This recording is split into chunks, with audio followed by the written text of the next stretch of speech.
LA judge sentenced actor Danny Masterson to 30 years in prison. He was convicted on 2 counts of rape in June. Those incidents took place in his home between 2001 and 2003.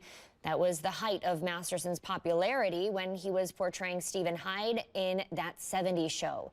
Masterson was accused of 3 counts of rape, but the jury was deadlocked on the 3rd charge. It was also his 2nd rape trial. The first one ended last November in a mistrial. Masterson pleaded not guilty in both.